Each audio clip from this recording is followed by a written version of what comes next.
So leave encashment தான் area.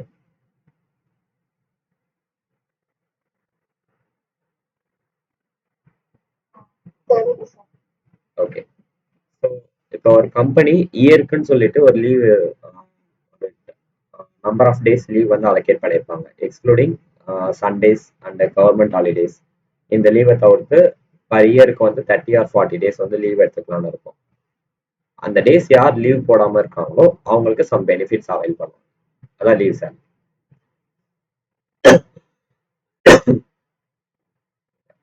கிளியரா?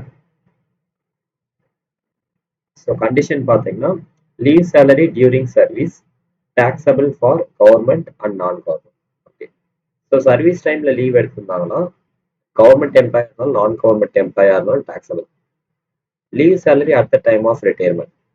Okay, at the time of retirement அப்போ avail பண்றாங்கன்னா கவர்மெண்ட் எம்ப்ளாயிக்கு எக்ஸம்ப்டட், நான் கவர்மெண்ட் எம்ப்ளாயிக்கு some of the conditions. Period of and leave in credit. and லீவ்னா whichever is less of leave sanction or 30 days per completed year of services. இப்போ எக்ஸாம்பிளுக்கு ஒரு company வந்து 40 days leave வச்சிருக்காங்க and 30 days per year of completed services.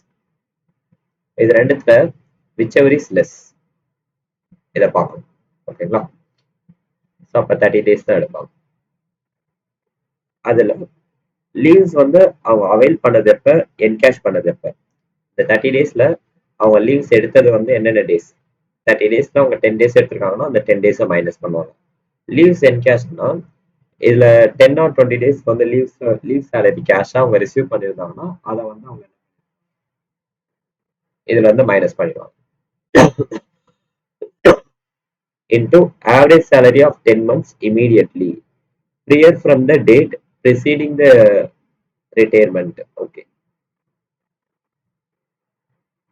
இந்த இடத்துல date base பண்ணி கொடுத்துருக்காங்க.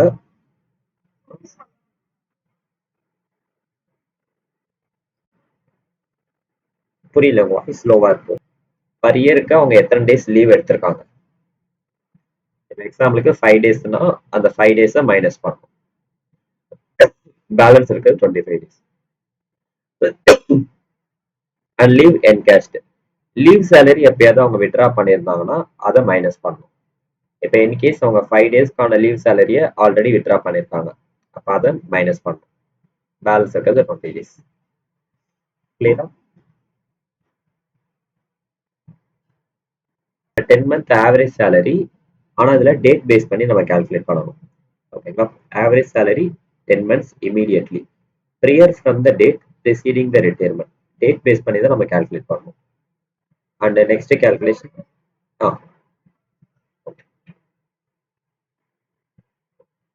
prior from the date of preceding retirement 10 into average month salary. இதோட சீலிங் அமௌண்ட் பார்த்தீங்கன்னா 25 lakhs. And actual leave of salary, இது நாலுத்துல whichever is less அதுதான் நம்ம ஃபைண்ட் அவுட் பண்ணணும். Leave salary received by a legal hire after the death. After the death கேஸ்ல fully non taxable. இதுலயும் same for salary வந்து last category, basic plus dearness allowances forming for fixed percentage of commission.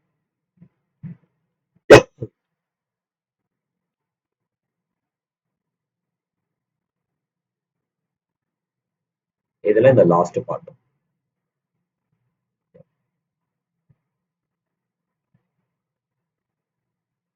So the first sum, Mrs. Pranita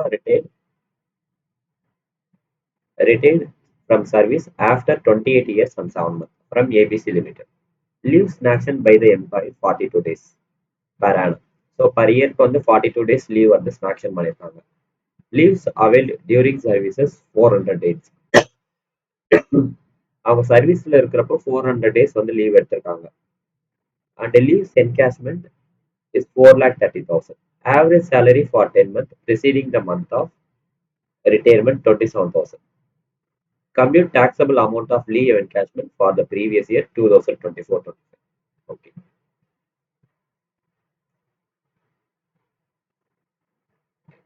First of all, total leaves in action.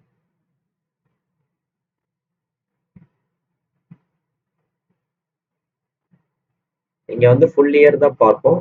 Part of the year நம்ம பார்க்க மாட்டோம். ஓகேங்களா? டோட்டலா இங்க work பண்ணது 28 years. Part of the month இங்க நம்ம deal பண்ண போறோம். பர் இயர்க்கு 42 டேஸ். அப்ப 28 இயர்ஸ்க்கு 28 into 42 கால்குலேட் பண்ணுங்க.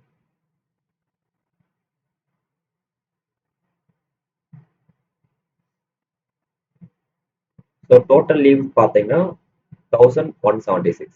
இதுல இவங்க லீவ் அவைல் பண்ணது சர்வீஸ் டைம்ல 400 டேஸ்.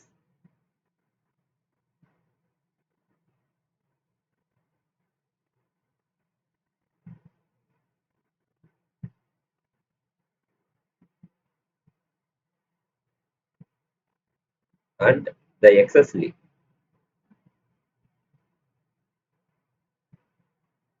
Excess leave வந்து whichever is less category.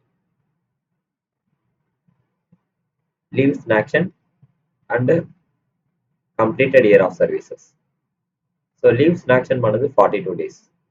And கவர்மெண்ட்ல உங்களுக்கு leaves in action பண்றது 30 days. இது ரெண்டுத்துல whichever is less 30. இதான் நம்ம டீல் பண்ணுவோம். பட் எக்ஸஸ் லீவ்னு பார்த்தீங்கன்னா இது ரெண்டுத்துக்கும் உள்ள டிஃபரன்ஸ் ஆகும். 42 minus 30. 12. 12 into per year 12. 28 years. 12 into 28.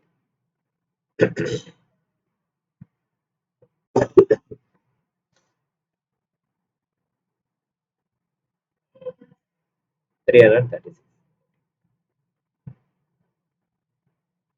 1176ல இருந்து 400 and 336 லெஸ் பண்ணுங்க.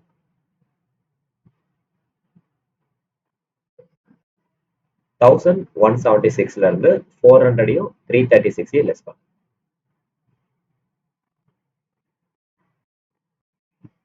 ஓகே. டேட் பேசிஸ்ல கண்டுபிடிக்க சொல்லிருக்காங்க. So prior date. இங்க வந்து இங்க என்ன கொடுத்துருக்காங்க, average salary of 10 months 27,000. Okay. So 27,000 per month வந்து ஆவரேஜ் சேலரி. அதை டேக்கு கன்வெர்ட் பண்ணீங்கன்னா 27,000 into 30.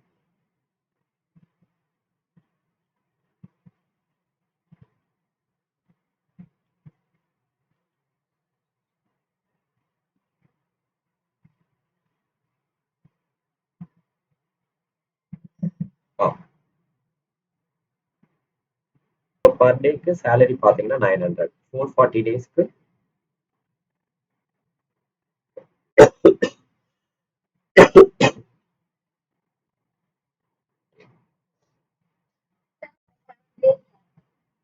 புரியல. Okay.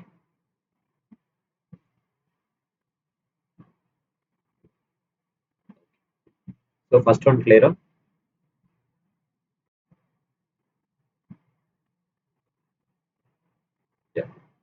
So the format.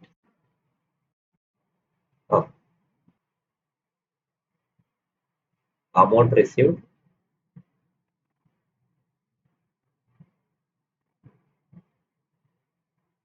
₹4,30,000.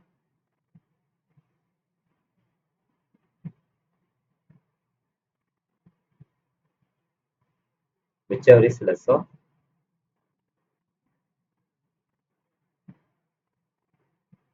Leave salary 3,96,000. இதை நம்ம இப்பதான் கண்டுபிடிச்சோம். 10 into average month salary.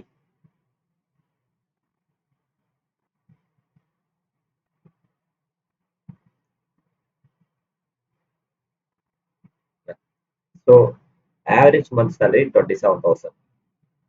10 மந்த்துக்கு கால்குலேட் பண்ணீங்கன்னா 10 into 27,000 27 2 lakhs ஆகும். Ceiling amount 25 lakhs. No? இல்ல இது நாலுத்துலயும் whichever is less கண்டுபிடிக்கும். புரியல என்ன சொல்றீங்க?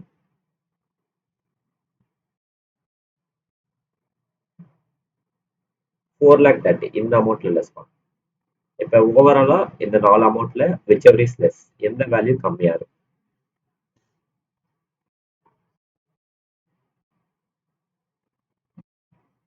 ஆ எஸ் 25 லேக்.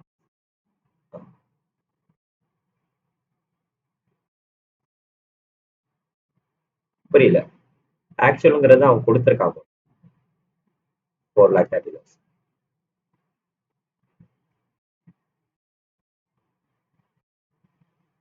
ஸோ இது நாலுத்துல விச் எவர் இஸ் லெஸ்?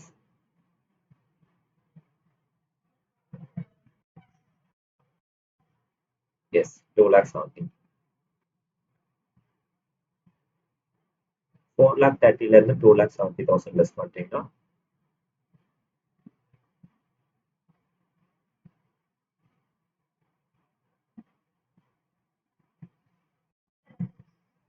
ஆ 4,30,000 இருந்து 2,70,000 லெஸ் பண்ணும்.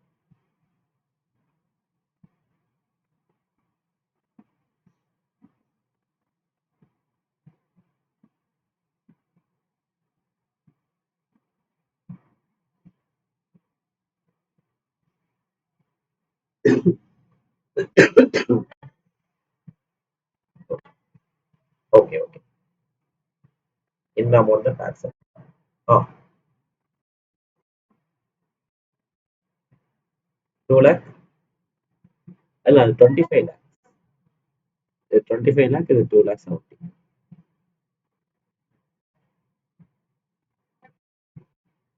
எதை எடுத்து கிளியர் கேட்குறீங்க? புரியல. இங்க 2,50,000 இல்லையே.